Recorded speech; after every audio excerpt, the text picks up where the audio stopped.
Good morning, everybody. My name is Christy Barber, and I have a friend of mine today, Kelly Davis, who is the sales tax guy. So I'm really excited for this conversation today. He comes with, 10 years experience in the sales tax world, meaning all of the software that goes into it, some of the understanding of all the laws and all of that's ever changing. And so thank you so much for being here today.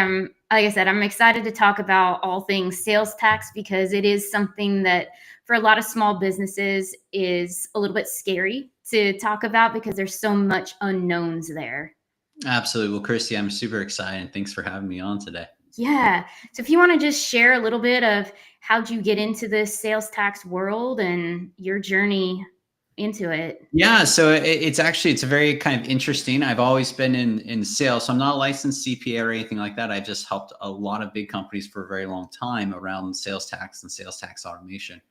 And so I started off as a car mechanic. I like cars. I built a hot rod in high school and wanted to do that kind of in my indefinite life. And then after I kind of did the dream job and worked out a hot rod shop and got married and had my first kid, realized that I didn't want to be really old and not be able to bend over and stuff. There's a lot of, mechanics, a lot of, the joints aren't very good when they get older. So pivoted into sales and went from place to place to place and tried to get into medical sales. And then I had a coworker that introduced me to, said, hey, I interviewed for this company called TTR, stood for Transaction Tax Resource over in Oregon. He said, I wasn't really interested in it, but maybe you like it. And so I went and I interviewed and I thought it was a great company and I knew absolutely nothing about it and found out that they sold a sales tax software. And I said, sure. They were taking a lot of people that didn't really know anything about sales tax and saying, hey, we have a great tool that teaches people about sales tax and you can try to sell it. And I said, okay. And so that's what we did. They had a tool that provided a plain English answer to the question of whether or not somebody was selling something was taxable or exempt. And then they provide all the laws and the research associated to that. And so I worked there for about 5 years selling that software to a bunch of Fortune 1000 really big companies and helping them with their questions around sales tax and sales tax taxability things and different scenarios that came up. That company had a competing product to Avalara's exemption certificate management solution. And we like to kind of brag at the time that the other company, Transaction Tax Resource, had a better product because Walmart picked our product over Avalara's. Nice. And so then Avalara shortly after bought the company. And so we went from, selling against Avalara, then I was selling Avatax. And so I did that for about another 5 years, helping companies. I was assigned into the NetSuite ecosystem at Avatax. So I sold Avatax and all its associated products to lots of companies that use NetSuite. And I did that for 5 years until I decided to part ways with Avalara. And I had a coworker that was working at SareTax at the time and said, hey, you would really like this company. Learned a little bit about it. And I said, absolutely. And so I jumped on board and I came over here to SareTax. I've been here for about a year now. And so, yeah, so that's kind of my history of how I fell into this world. I went from a point of not knowing anything about, really sales tax, being from Oregon, we joked that we didn't have sales tax in Oregon. So we had enough time to help everyone else with sales tax. I learned about use tax when I was at that company. Oh, yeah. That was a mind-blowing thing. I said, what? You can't even run away from this stuff. Even when you buy the stuff, there's tax. I said, that's mind-boggling to me. It was really interesting. My first experience with sales tax was I was probably about 8, 9 years old. I went to Disneyland in California from Oregon, where I grew up. And I remember something was like $4.99, and my parents gave me $5. Mm-hmm. So I go up to the counter and buy whatever Mickey Mouse thing off of Main Street, and they said it was like $5.18. And I was like, what? They're like, it's sales tax. I was like, what is this thing? So I'd go back and ask more money from my parents and ended up getting it. But I was like, that was first experience. I had no clue what it was. So that was really interesting. So. That is one of those as a kid. You're like, well, I have enough money to buy this. This is fantastic. You're like, just kidding. Like, no, I need Mickey. It was really fun. That is awesome. I think one of the biggest things is just talking about the small business world and how it's really growing, especially in the e-commerce world. And e-commerce is so unique when it comes to sales tax.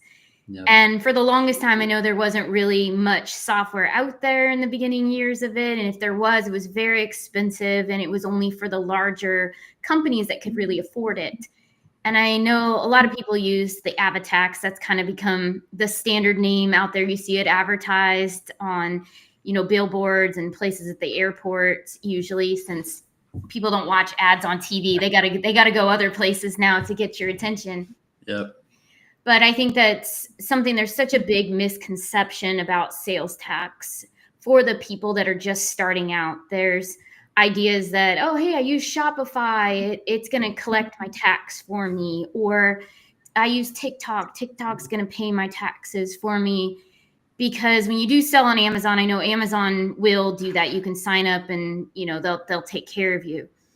But for the guys that don't understand that, what have you seen when they kind of come and they're searching for software and some of those questions, and how you help guide them in knowing, all right, we need to get you set up on a solution, because running in the background some Excel reports is going to be difficult.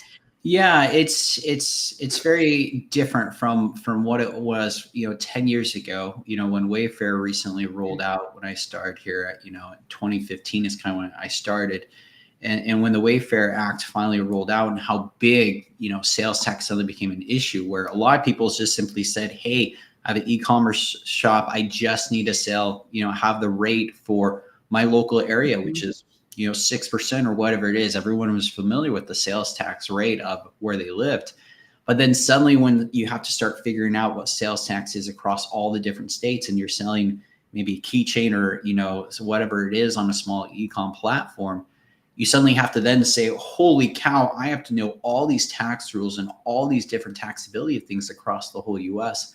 And that got really complicated for a lot of businesses. And that's where these types of softwares became really important.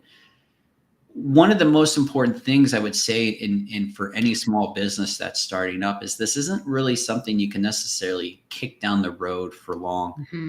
Maybe not on day one, you need to be sales tax compliant or anything like that.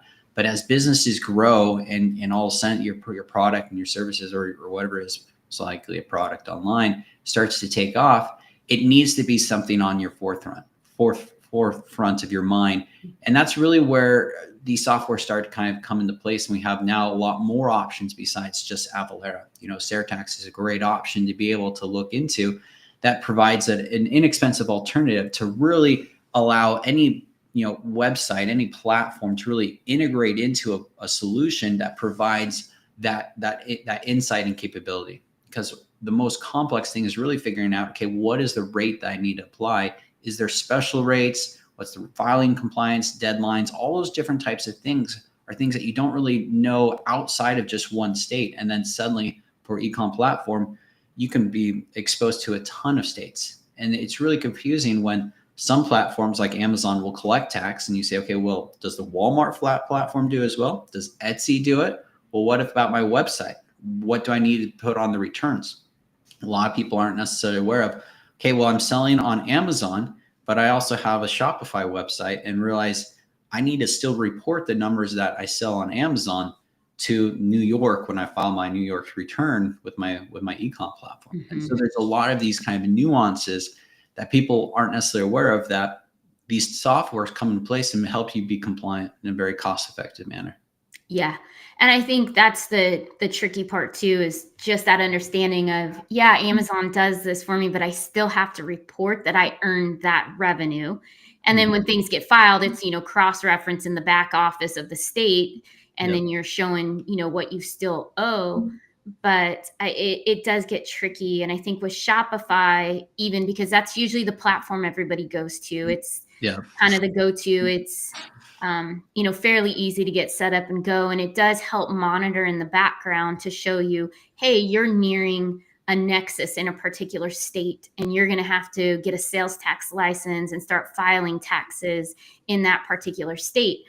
And that is a good reminder for small businesses of, Yeah, always go in there and frequently check that. I tell everybody at least once a month, go in and check to make sure you have not hit a new nexus somewhere, because the worst thing is, time passes by and all of a sudden it's been 5, 6 months and you forgot to look in there. And now you have these back taxes you have to pay. And it doesn't get very kind when you have to go back and ask for forgiveness for penalties and interest and all of that. Yeah. But what I do like about your software in particularly is the ability to say, hey, let's consume this data that's from Shopify and then help the owner discern where they need to be paying, and kind of taking that from them and alleviating some of the burden of Mhm. knowing, oh my gosh, this is overwhelming. I have 8 states and 20 jurisdictions I got to make sure I file. And I think that's always the tricky part. In some states, you cross the street, you're in a different tax zone. You go down the street 2 blocks, you're in a different one, and being able to keep up with that. Yeah, absolutely. It gets very complex. And that's where just the advancement of the technology over the past 10 years has gone leaps and bounds. One of the newer technologies that companies are using is GIS. It's something that our tax engine is using, which stands for Geographic Information Systems. And basically allows you to draw shape files over, say, Google Maps. And so what we've done is our team has gone in and drawn all the taxing jurisdictions across all the different taxes jurisdictions in the US and overlaid them on Google Maps. And so how our software operates, which is kind of the latest and greatest, is it will take an address, you're shipping it to 123, Main Street in, let's say, Chicago, and it will take that address, turn it to a latitude, longitude, and drop a pin on a map, and we can see what shape files it lands on. So we can see, okay, it came through the state of Illinois, the county, Cook County, here's the Chicago one, and then any special districts. And so we kind of see where they overlap, and then we know exactly what rate applies. And so when those complex areas, it really allows the business owner to be rest assured that they're using the most accurate tool and they're getting the right rate every single time. So we can determine on one side of the street, you're within, a special district or within the city rate, as well on the other side of the street, it might be a different one. And so we have that accuracy. And the really unique thing we do is we actually show you that as the user. Is you can say, if a customer says, well, why are you charging me 6.5%? You can show, where the transaction was sourced to, where that dot on the map is, and the shape files that it interacted with. And so you can email that to your customer and say, well, here's why it's 6.5%, where there's no other software on the market that does it. You just get the answer, well, 6.5%, and go research it yourself. So it's very unique, and it gives a lot of reassurance for people that don't know a lot about sales tax to make sure it's working correctly. Yeah. And there's always those hidden things. And for small business owners, they need to know, okay, what is this number really comprised of? And Yep. sometimes there's specific tax rules based on the items that you sell, even in a local jurisdiction or even that state, that, there's different rules, and it's another level of research that then has to be done. Yeah, absolutely. And it's things that as a business owner, like I didn't even know what use tax was. And also as it was a mind blowing theory to me to think that, holy cow, the state of Colorado has all different home rule cities, right? So at the state, maybe the Kit Kat bar that you're selling is exempt at the state, but Colorado Springs has their own set of rules. And Colorado Springs might say, hey, I know the state exempts it, but we don't. And since you sold it here within Colorado Springs, you need to exempt the sales tax rate at the state, but to charge it at the city. And whether it's 2% or 2, I don't know what Colorado Springs head is, but those are settings that Shopify isn't set to do, right? BigCommerce, WooCommerce, Magento or Adobe Commerce aren't capable of doing. And that's really where these types of softwares come in to say, we can do it and we can set it up for you. And it's all you do is say, hey, I'm selling a Kit Kat bar. And then we take care of the rest of what states you're collecting, selling tax. Yeah, it's one of those. So then you can sleep easy at night knowing everything's handled correctly. Yep. Yeah. Because I had a client that was the opposite of that. The state side would be taxed. The local was you're exempt from everything because of the county. Yeah, absolutely. Yep. And there's so many different nuances to these types of things where, And the common example is a candy bar, right? Some states say, hey, if it has flour, it's going to be exempt. Some say if it doesn't have flour, or it does have flour, it will be taxable.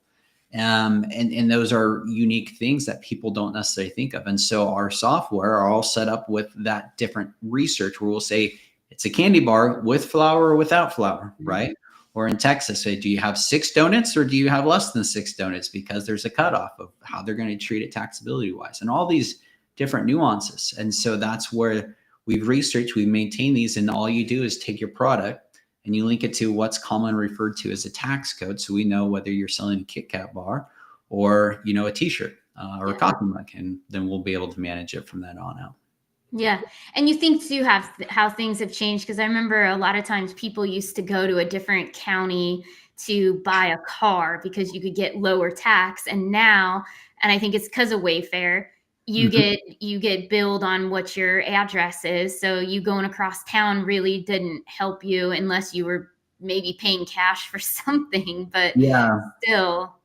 Yeah, absolutely. It used to be kind of if you're in the area, you can do that. It was something, I lived in Portland, Oregon. And so, being just across the river, you're in Vancouver, Washington.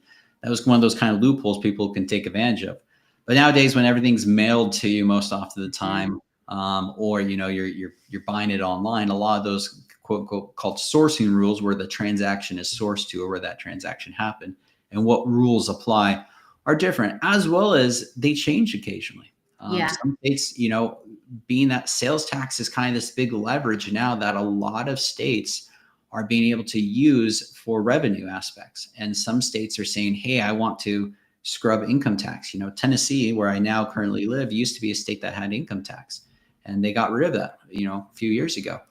And so it's a similar concept with sales tax, where states will say, hey, well, maybe we can reduce property tax or reduce income tax, and then we'll increase sales tax. And so where sales tax, services might be changing, right? What used to be exempt is now going to become taxable. And it's something that, as a business owner, you don't necessarily want to stay on top of. You say, hey, I don't want to try to maintain what's going on across all the different states, whether they're changing the tax rate or whether they're changing the taxability of the product or service. And that's where our types of softwares come in, because we maintain all that. We have a small army that researches and stays on top of all the tax law changes across all 50 states or globally. And then we update our software so you don't have to. Yeah, because otherwise it's a full-time job. I always say that about HR too. When you're the business owner, those are two areas that there's so much that's always changing. You don't want to have to, be in the trenches learning all of that. You need to hire somebody that is their specialty, because it's going to save so much time. Absolutely. Well, and most important thing, I think, is that as these softwares for a small business that's starting up, is they tend to be pretty cost effective. Instead of trying to hire a full-time tax accountant that's $40, $60, $80, $100,000, you can pay for these types of softwares that it's most often it's kind of a cost of use of, hey, how many transactions are you rolling through? How many states are you in?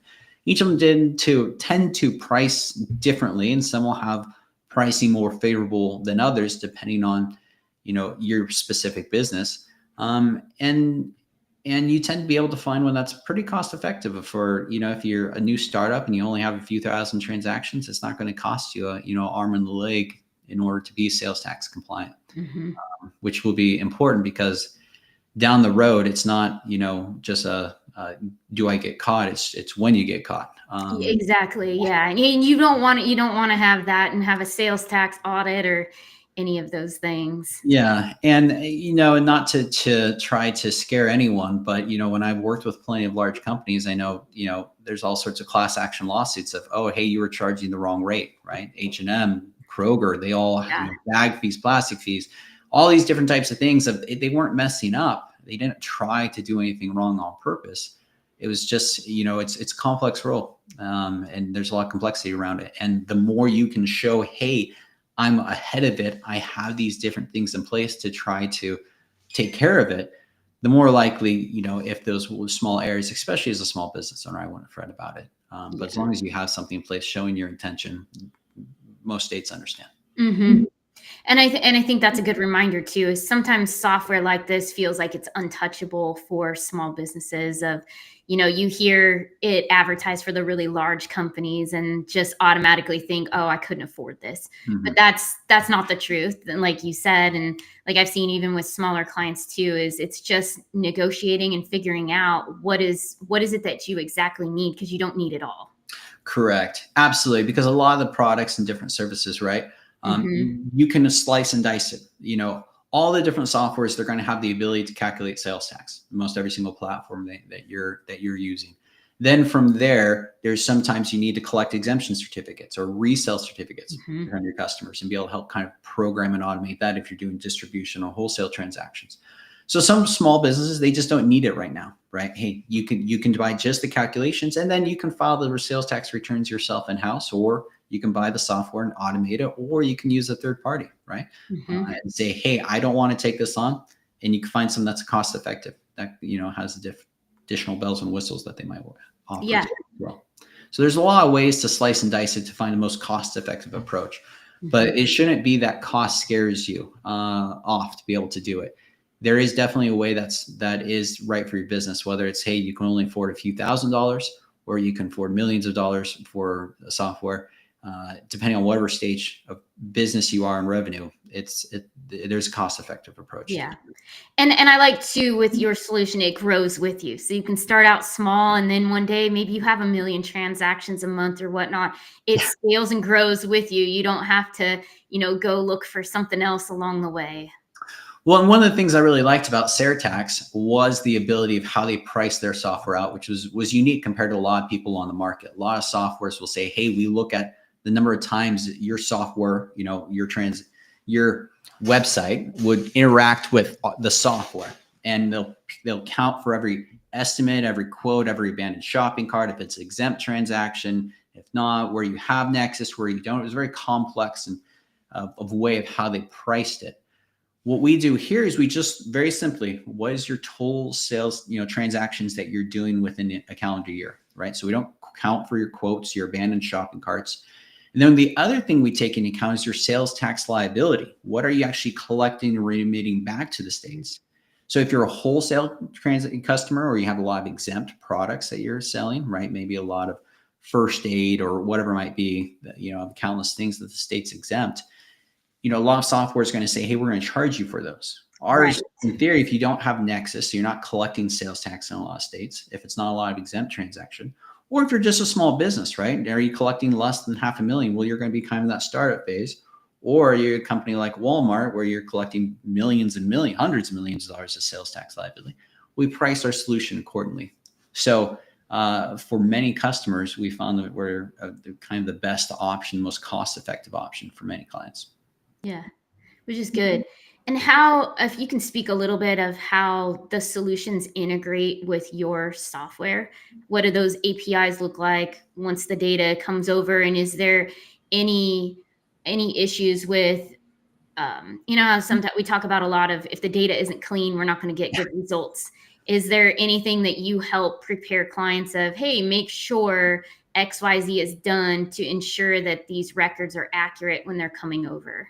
Yeah, that's a great question. And the most important part is that for many companies, that whatever solution you use, whether it's Tax or someone else, is that all the integrations are usually already built. If it's a very popular platform, most company has an integration already built. So you don't really have a lot of complex of making sure the data comes over in the right way. It's kind of a plug and play situation. But if you've done a lot of customizations to your platform, or if you have a custom, ERP or website that you've built, then yeah, there is, a lot of kind of hand holding we'll offer to make sure that the data comes over correctly. But once it's set up and it's be able to done and handle whatever customization you've done, all our systems going to be able to produce the data in a very organized way to be able to go into any type of return software to be able to do the returns yourself. So that's the great part with most of all our systems, is that once they're integrated, the data is going to be out clean and ready to go. And if you do something unique or customization, that's really where the nuances between the different companies really come into. A lot of the tax engines out there, they're not a lot of flexibility, right?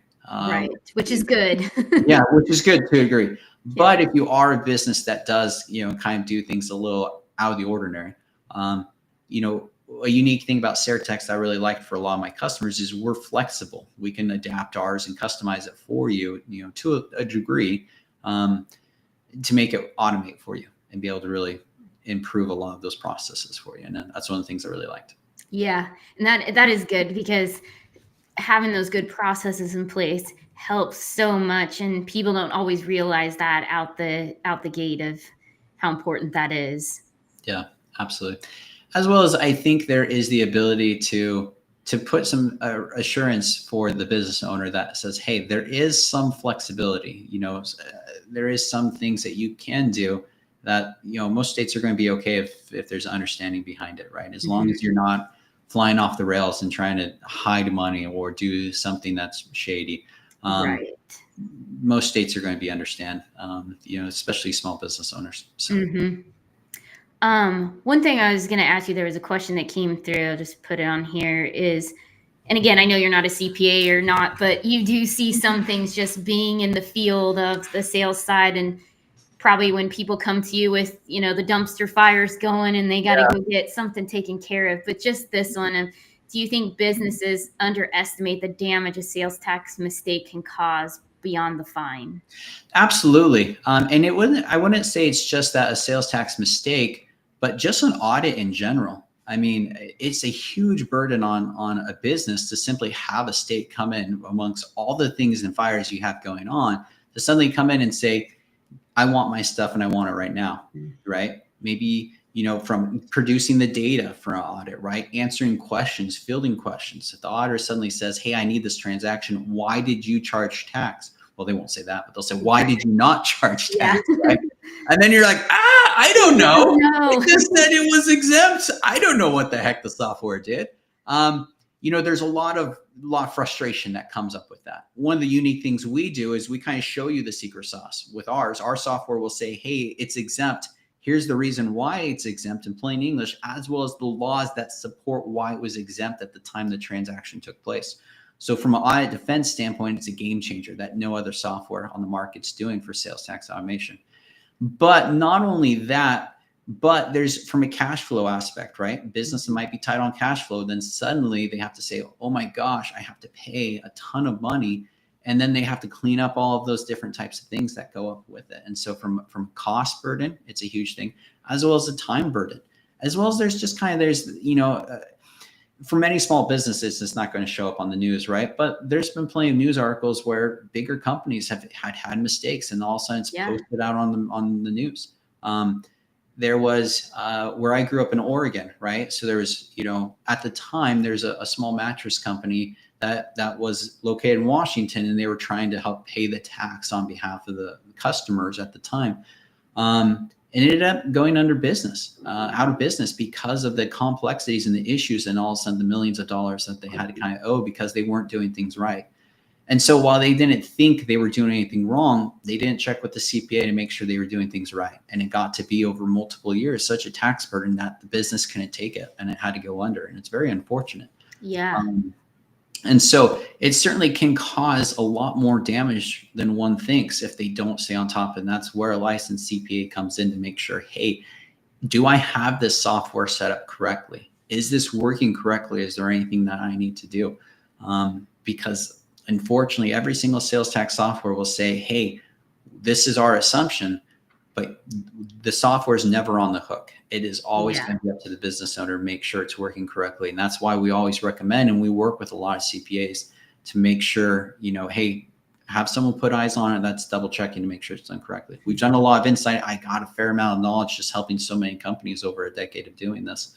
That you know, we can make some recommendations, but I'm no CPA. I wouldn't trust me.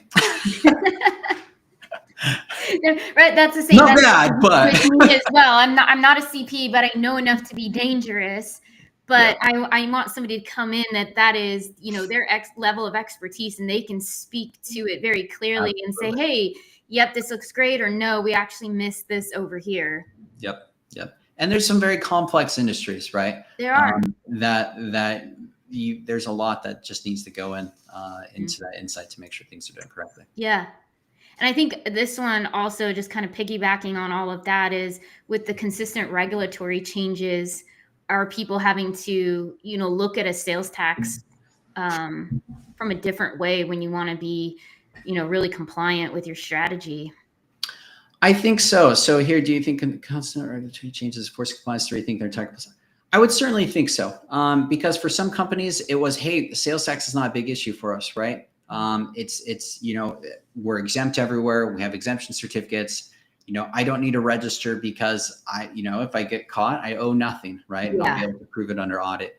But a lot of people don't go back 3, 4, 5 years later and say, hey, did that change? Did it not? Right? Mhm.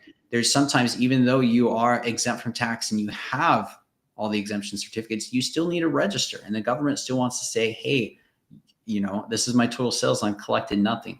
So there's a lot of paperwork. But if the state changes or if the laws change and suddenly you became taxable and you weren't aware of it, you have a lot that you have to clean up and a lot of issues. And so it's definitely something that as sales tax becomes more of a revenue generator for states, that there's a lot more pressure put on of switching things to taxable. There's a lot of states out there that are saying, hey, this was exempt, but I've overspent. I need to get more money. And so let's switch some of these things to taxable. There's a lot of states that are going through and changing things to taxable that were normally exempt and is in general Yeah. exempt across most states. So it's not something. Like, you think, even what was it, a couple years ago? I don't know if it was nationwide, but when they decided, remember candy never used to be taxed. And then candy and Coke products and whatever that new law was with like sugar-based foods Yeah. then got taxed. Yeah, so that was a big thing in Chicago, the sugar tax Yeah. on beverage sodas and things like that, where that is something that Chicago passed, was additional tax just on sugary drinks that they did. And there's a lot that kind of comes and goes, and there's a lot of talk of people saying, hey, let's do it. And then when it actually turns into legislation and people in the government votes on it, sometimes it goes and sometimes it doesn't. Sometimes it gets repealed. Sometimes it's been enacted and then all of a sudden there's a lawsuit over it. There's been some changes even at local levels. I remember of some states that said, hey, we're going to change it to this rate. And then, there's a big drama over it. I remember around, I think, some of the plastic bag fees and stuff like that. Yeah. Where states said, hey, I'm going to start charging for plastic bags. And then there was judges that said, hey, it's not okay to do that. So even though the law was enacted, it was put on pause and all sorts of different things. And so there's all these different examples of stories of nuances that come and go, and creative ways that people will, states will try to charge tax. Yeah. And then there's all sorts of carve outs for it. Washington, the state of Washington just enacted a bunch of sales tax around different services, and they weren't very clear on what's taxable and what's exempt. And there's a lot of lawsuits. I think two businesses have put lawsuits to the state of Washington saying, hey, you can't do this. And it's frankly just because it was like, we don't understand what you're charging tax on now. And so there's lots of things that have to get settled. And it's a complex environment right now, for sure. It is. And I think too, when those things go into act, it's hard being a small business as well as, well, did this really go in? Do I need to go update everything so that I'm collecting it? Do I not need to? What does that look like? Absolutely. And that's where a lot of our, all our software, we maintain and we stay on top of all these types of changes. And so you can be rest assured that says, hey, we're going to be okay. And I think the important thing to note is that all these softwares, they take the more conservative approach. So we'll always be a little bit more careful to charge tax to protect you than to not charge tax. Yeah. And you can always change it. If you say, hey, I'm clearly okay, or you've gotten a letter ruling from a state that says your product is okay to be exempt, you can override whatever these softwares are to make it specific for your unique situation. But in general, it tends to be a little bit safer to charge tax. And if you have a customer disagree with you, deal with that than to, be on the border and take a chance. Mm-hmm. And I think one other thing I want to address too is, a lot of times starting out, people, QuickBooks is the go-to software. Mm-hmm. And QuickBooks can calculate tax to a certain extent, but it can't fully calculate it. And I would say for people out there that are doing that, that's where as you grow, you could have liability that you're not collecting the correct tax and then be up for audit. And then that goes into a second part of what we kind of talked about is or just you and I right before this call, is when there are government shutdowns, a lot of times sales tax is what is used to rely on. And to your point, a lot of times that's when the audits could potentially come into play, because now they're looking who has and who hasn't paid sales tax. Yeah, absolutely. So QuickBooks Online is a great software, right? But the capability of what they're able to do with their sales tax is very limited. Mm-hmm. And it's one of those, hey, if you know the rate of what it is in your area and you're kind of within a local area, you can probably be okay.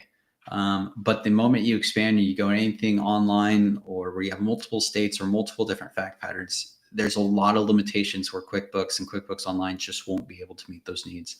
And that's where you need a software like ours to be able to come into play. And you're absolutely right. You can either outgrow QuickBooks and move on to a different ERP, something like NetSuite, Rillet. There's countless other ones that are growing up that you can go into. But you're absolutely right. When states are strained for being overspending or not having enough money, one of the big things they're looking at right now is, their sales tax audit. Auditors are going out and saying, hey, who has messed up, and to go get revenue from businesses. There's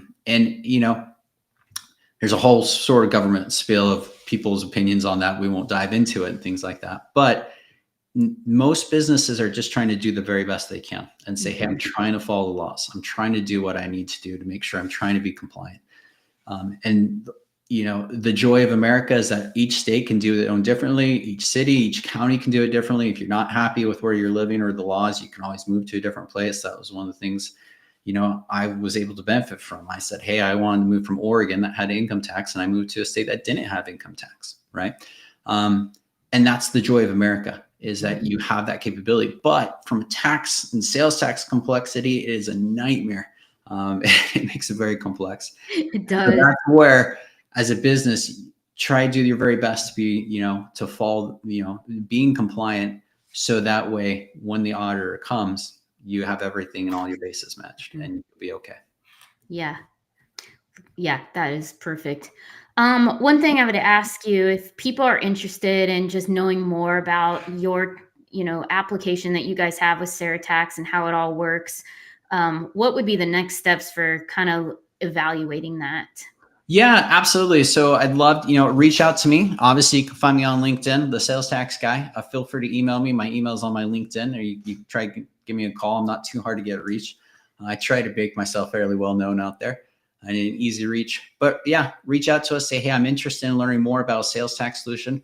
We'll be able to meet, learn what software you're using, what your business is doing, where your complexities lies, and what you need to be able to automate and make sure that you're taken care of. And then we'll be able to figure out the pricing for you and make sure it makes sense, and that you're happy with the solution. And we'll be able to help take care of you and make sure you're compliant. Yeah. And I think the biggest thing to note too, it doesn't matter where you are in the stage of your business either. You could have just started, you could be 5 years in, it doesn't matter. Absolutely. Yeah. It's a big absolutely. thing.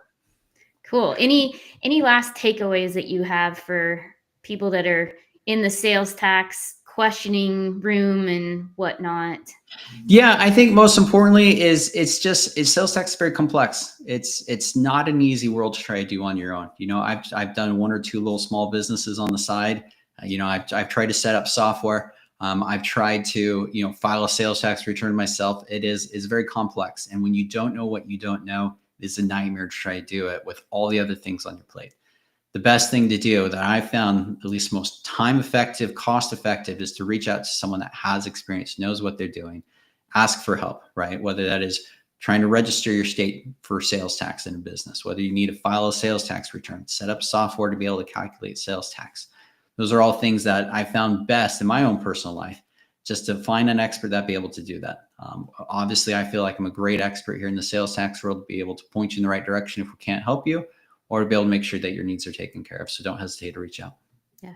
Awesome. Well, thank you so much, Tay. This was awesome. And hopefully everybody that, listened in or will listen over the weeks to come, that you find a lot of great value in this, because again, sales tax is complex. It's overwhelming. It's all of those things. But when you do have a good plan in place, it really helps alleviate some of the stress that comes with it. Absolutely. Well, thank you for the time, Christy. Yeah. Thank you. Thanks everybody for being a part of this. We